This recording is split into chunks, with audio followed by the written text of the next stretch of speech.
Today I'm going to show you how to lock folder in Windows 10 and 11 in a very simple way. What you can do, first you have to open your file explorer, and if you just go for your faves from here, I will just want to lock the screenshots folder. So for that I will going to click on the right mouse button, click on new and go for text documents. After that I will going to open it, and from here I'm going to copy this command over here and going to paste it over here like this, and then I will going to type the password over here, called enter your password.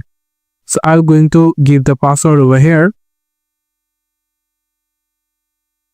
called how to Windows, and then going to save it, save as, and then here I will going to type